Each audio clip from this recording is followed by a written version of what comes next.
Hey guys, so my name is George James, and I'll be talking to you about the school I went to go observe, which was the Roosevelt Elementary School, and it was in Selma, California, roughly around 30 minutes from, roughly around 30 minutes from Fresno.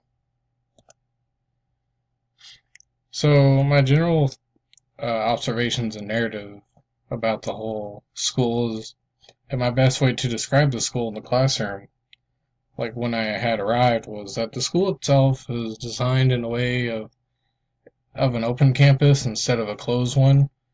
So instead of stuff you might see on like TV, as in where it's just all closed and it's entirely in a building and everything, it's more of, I guess you'd say, wallless, and it's got more of an outdoorsy vibe to it. And as far as my classroom for the kindergarten class went, it was roughly about what you would imagine, just paintings and colorful pictures and things like that. It's all covering the walls. The neighborhood itself surrounding the school was not, in my opinion, the best because it was mostly just surrounded by beat up homes and liquor stores, as well as the fire department. I would say an interesting incident that I could give is that in the front of the school, you can see that the houses aren't very kept up. There's always someone walking around with a bottle shaped, brown bag. So the teacher herself and the students' behavior are often upbeat. You know, I call my host teacher Mrs., then her last name. I call the kids their name and nothing else to avoid jealousy in the classroom.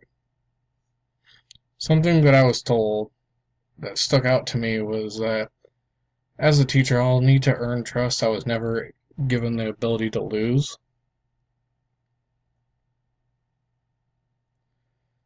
So, kind of like the analysis and conclusions I've got from uh, observing for 45 plus hours is that my big conclusion is that I got the experience that if you're going to be a teacher, you have to enjoy it. You have to, or else it's just not going to work.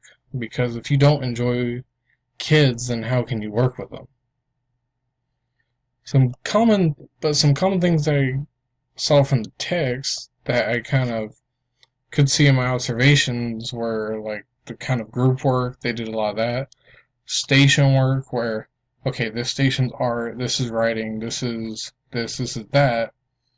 And then there's the personalities. So you're gonna have to, everything rotates, for example.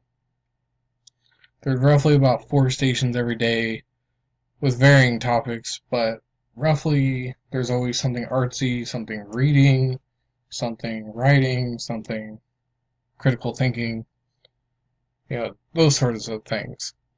And they, for the most part, have to do stuff on their own, so it's independent, but they can get help. One big thing that I had noticed about the school's documents is that whenever one of the students needed to read or sign or something, whether it be referral form, a good referral form or a bad, is they would have like the text would be a lot bigger than it would be if it was for, say, a parent or an adult. So if it said, student signature, it was very big, a big line for lots of, so if they write big, they can fit it. But if it was like a parent or teacher signature, then it was a lot smaller. Kind of like my conclusions and reflections about the whole thing. And my 6 questions were, what are the goals of the school and how do you know? And what expectations are teachers holding for their student achievement and or behavior, why or how? And that's my A version. So the A is basically just the goals for the school is mainly to do your work, don't be absent. They always stress that every day during the flag salute. Don't be absent. Shorten up the tardies and just try to be nice to each other. Expectations that the teachers in the class have for the students is that they want them to be able to achieve, do stuff on their own, but ask help if they need it. But they also need to behave themselves and not get too worked up about it. For the B section, I had to find what is meant by school achievement, and are all children offered equal or fair opportunity? How can you tell? I would say yes and no to the equal and fair opportunity because they did, but others needed more things than, more help or more time than others did. And what the school, like I said before, mainly says is achievement is not being absent, doing your work, listening to the teacher, that sort of thing. The school culture and experience, like, did I get to experience it? And are the students taught to respect one another's contribution? Yes, it's very high in contribution respect because they always talk about every student's input is important. So the school's culture kind of revolves around that and accepting, a lot of different ideas and things. So I would say that I found an answer for what I was looking for, and I didn't.